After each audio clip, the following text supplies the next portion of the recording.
8 months back, I started English classes with a big challenge and with the purpose to be fluent at speaking this language. I had tried many times to learn English, but I couldn't succeed because it was so difficult for me to accept the rules of this language and the way that language is learned. When I changed to my new job where I am working today, every Fridays we used to have meetings in English. Then I realized that I was screwed up and thought, now I need to speak English. My first step was to look for an English teacher. This was even a bigger challenge because to have success, I needed a different way to learn. My girlfriend indicated me a teacher whom she knew when she was working in SBT. This teacher has been working as an executive English lecturer for a long time. After getting in touch with him, our next step was to create strategy for the classes so we could understand that the best way was to have classes every day, 1 hour per day. According to our planning, it was the time to start the job. Our first month, we worked to understand the basic rules of English language. We saw how to ask questions, reply to questions, and forming affirmative and negative sentences. From the first minutes of the classes, we had been speaking only in English, though in the beginning, we had so many difficulty to understand ourselves. But we never gave up and tried change words, phrases, and using body languages.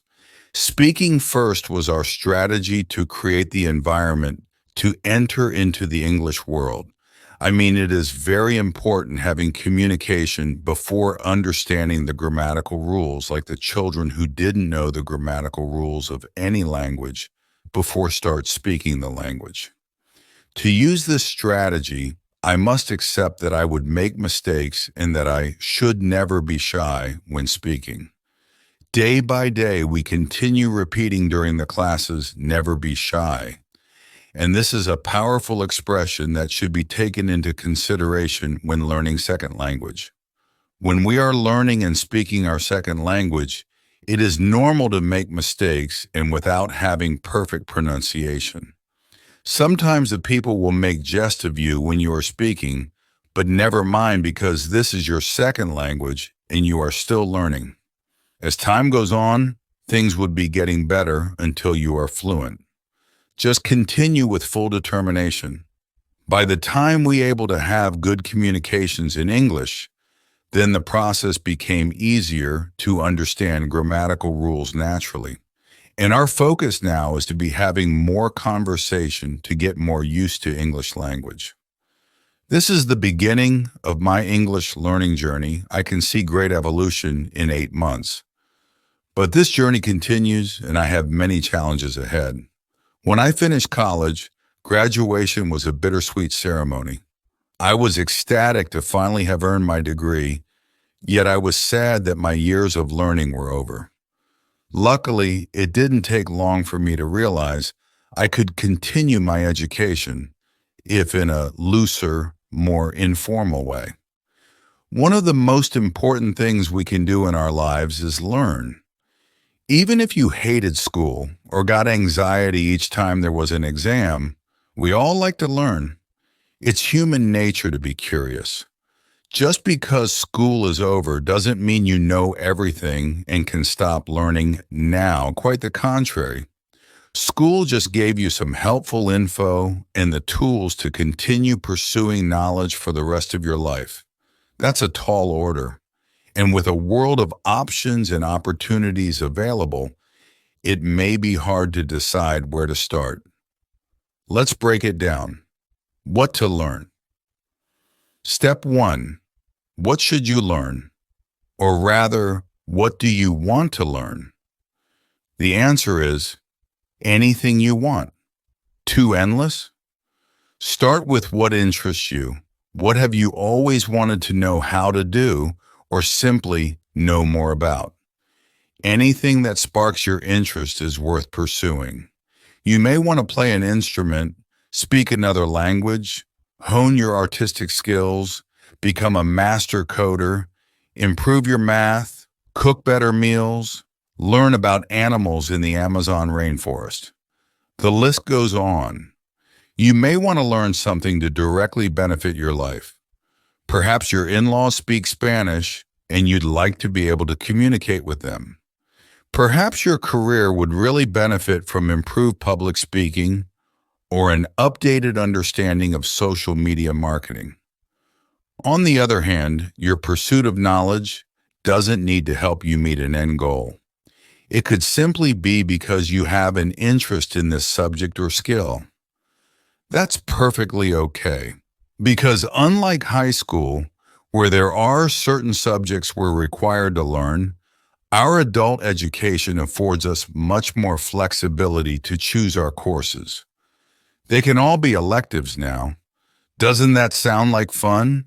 You may want to build upon a skill you already started before. Maybe you want to pick up where your childhood piano lessons left off. Perhaps you want to dive deeper into the literary world than your English classes went when you were a teenager. On the other hand, you may want to start learning about something completely new that you know nothing about. Either way is fine, as long as you're excited about pursuing this knowledge. How to learn now that you've determined what you want to learn? The next step is to figure out how to learn it. We all learn best in different ways, and depending on your lifestyle and goals, certain methods may work better for you than others. Try out any of these and see where it takes you. Reading? Ah, yes, good old-fashioned reading.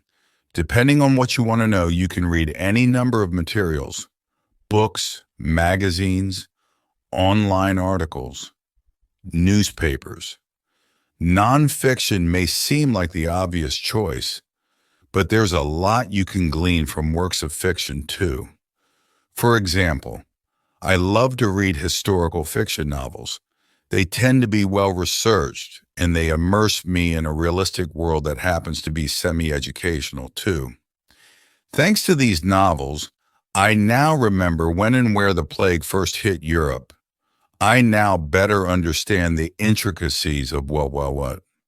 I even understand a lot more about mid-20th century China than I ever did before. Read anything and everything, as much and as often as you can, and you'll learn all kinds of things. It may even be fun for you. Pro tip: you can listen to audiobooks too. Have a long commute each day. Pop in an audiobook and enjoy the adventures as you navigate rush hour traffic. Watch videos and films. If you're seeking a specific skill like website coding or making the perfect angel food cake, there are plenty of tutorials and training videos available on YouTube, Linda, and more. I myself learned how to cut my husband's hair by watching a handy video tutorial. You can also check out the multitude of documentaries available on any number of subjects. Watch documentaries on ancient Egypt, cats, the history of the printing industry, you name it. You can even gain some understanding from certain feature films, depending on the topic and plot. There's a lot you can learn from simply sitting back and watching a good video. Get a learning app. When you're on the go and just want some tidbits of info here and there, a good app can be your biggest aid. There are plenty of apps that can help you learn a language or improve your math skills. My newest quest is to increase my vocabulary. I recently downloaded a word-a-day app that teaches me one new word each day. I then try to use that word in sentences throughout the day to make sure I remember it. You can find all kinds of apps that will be a great resource in learning simple skills. And you don't have to stick to apps for your phone or tablet. You can also invest in some educational software or online learning tools. Join a club or sign up for classes. These will offer the structure and style of learning you may be used to, but they'll be slightly less formal than actual school. You might not have homework or tests, but simply having a teacher to impress or a class to keep up with may be all the motivation you need. They can also serve to ensure you're doing things correctly. Teaching yourself an instrument is great, but it can help to make sure you get the finger placement just right. Explore your options and learn in a more interactive way. Join a book club, take cooking classes, get guitar lessons, sign up for karate classes, attend yoga classes at your gym. These clubs and lessons will likely be fun, and you may meet some new friends along the way. Try to teach yourself. I alluded to it above. Teaching yourself a new skill can be a great way to get familiar with it and even master it. Noodle around with Photoshop or WordPress in your free time. Try to teach yourself piano or how to cook. Sit down and just start writing and honing your voice and style. Some of the best skills can't be taught. You simply have to practice. You can learn a lot on your own just by trial and error. You'll become very self-reliant and may even discover some new tricks no one else has thought of. Explore your world. Whenever you're able, go places. Traveling to different cities and countries introduces you to a whole world of possibility, literally. Get to know different cultures and ways of doing things. Visit museums and memorial parks. Talk to people, old and young. You can learn so much just by engaging with the world around you. Be open to new experiences and new knowledge, and be ready to look for it wherever you go. Never stop learning. As you pursue a life of learning, remember to keep your curiosity alive. Choose topics and methods that interest you or matter to you, and be ready to learn, even with all the doubt and awkwardness that may come with it. As adults, we tend to be somewhat self-conscious when we learn. We don't like to feel stupid, and when we first start at something, we won't be very good at it.